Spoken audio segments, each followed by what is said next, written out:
InfoWars has more than 15 YouTube channels and about 3 million subscribers. Our main channel has 1.854 or 1,854,000 plus subscribers.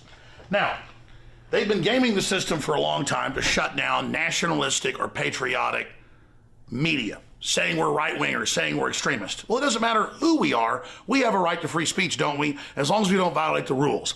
Well, now Zuckerberg has come out and said he's going to restrict conservative news like communist China does, calling it fake news. And Google, that owns YouTube, has announced, and they've done it now 2 weeks ago, that they're going to basically make you click the bell in your notifications. We're going to show you how to do that, or you won't get all the channels that you've subscribed to, and you won't get the videos. Now, why are they doing this? It's more than just censoring. They want you to see the videos that they feed you below and beside the videos you're looking at that are corporately sponsored so they make more money. They're taking the you out of YouTube.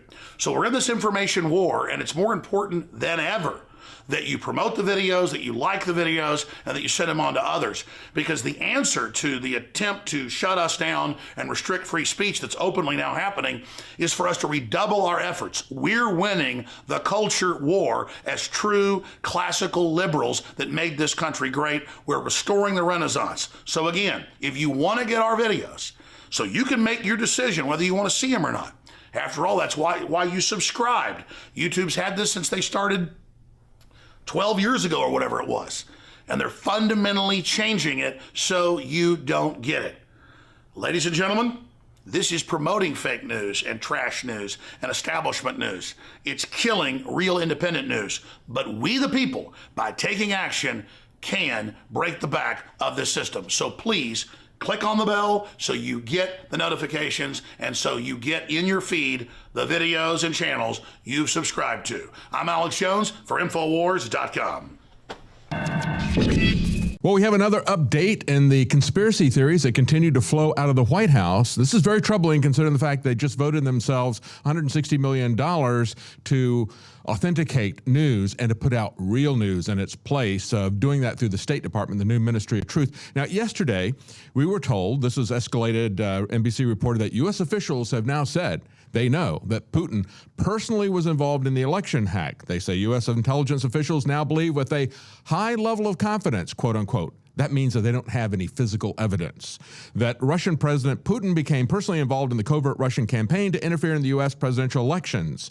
Two senior officials say new intelligence shows that Putin personally directed how hacked material from the Democrats was leaked and otherwise used. Oh, what would that new intelligence be? Well, they say they believe that, quote, only Russia's senior-most officials could have authorized these activities. That's their new intel.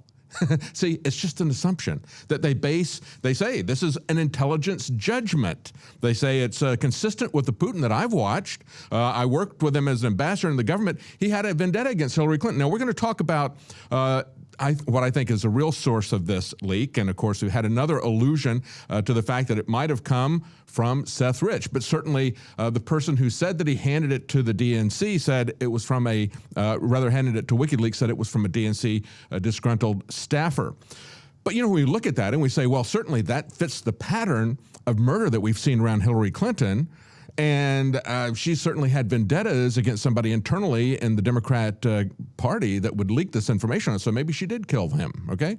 See, that would be a conspiracy theory. I don't know who killed Seth Rich. Nobody knows at this point. There's a lot of circumstantial evidence that points to Hillary Clinton, but we're not allowed to make that conclusion. Meanwhile, without any evidence, the U.S. officials put this as Putin. And I want to clarify this too.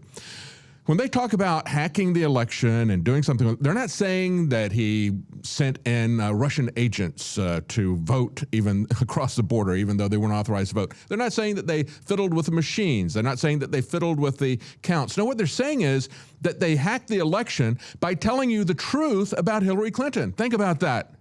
Think about that. Should we offer them a debt of gratitude for telling us the truth about her character, for telling us the truth about the DNC, for telling us the truth about the media that was conspiring with the DNC and with Hillary Clinton to deceive the public? And yet it's that same media now who is saying that it's a Russian hack. Today, they took it to the next level. And this reminds me of what Mark Twain said. A lie, he said, can travel halfway around the world before the truth can even put its shoes on. Well, that was before the internet. Now it can go much quicker, and it comes from much higher levels. We now have, according to the Daily Mail, a White House launching its own conspiracy theory on the Russian hacking. Okay, Russian hacking is established, but now they're piling conspiracy theory on top of conspiracy theory. This is Josh Earnest, the White House spokesman, thinks that Roger Stone had something to do with it now. He suggested today that Roger Stone knew that the Kremlin ordered a hack on Democrat officials. And the White House spokesman said it's possible that Stone delivered that information to Trump before he encouraged the Russians to release Hillary Clinton's emails in July. You see how they're piling assumption upon assumption and saying, well, it's possible, it's possible. A lot of things are possible. We're going to tell you some of the things that are possible on the other side. Now, today we had an exclusive report from the Daily Mail saying that they talked to ex-British ambassador, who is now a WikiLeaks operative.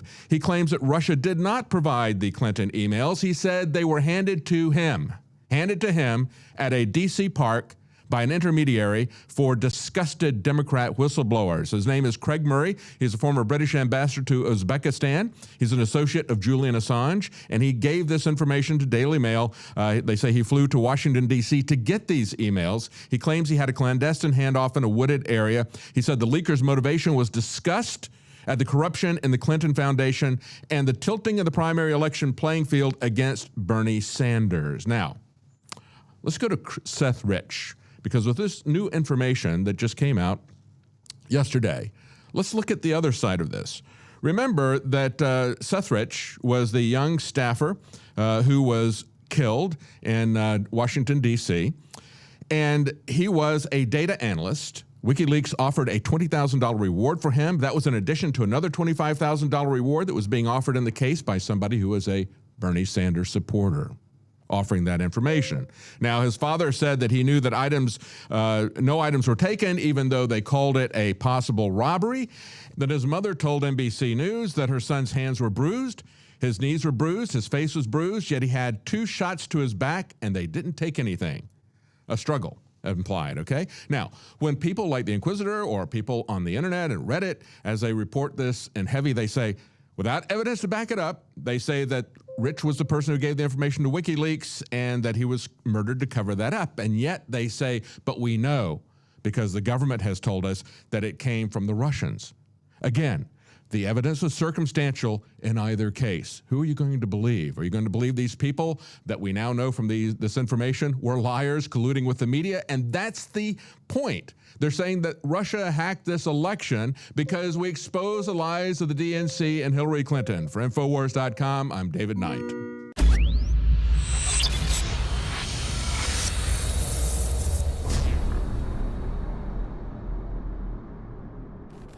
In case you haven't heard, Infowars has become the most influential media outlet in America. We're making freedom go viral. And now we are proud to announce a new weapon in the epic battle against the globalists. Infowars Prime, where you can watch live high-definition feeds of The Alex Jones Show, plus exclusive insider videos from the Infowars crew and behind-the-scenes action. Go to Infowars.com/app and download today. Infowars Prime is available right now for your iPhone or Android. You will have access to exclusive videos that you can't see anywhere else. And that means live coverage of events and breaking news on location as it happens. You can also take advantage of amazing deals from the Infowars store that are only available for Infowars Prime subscribers. That's Infowars Prime at Infowars.com/app. If you can hear my voice, you are the resistance.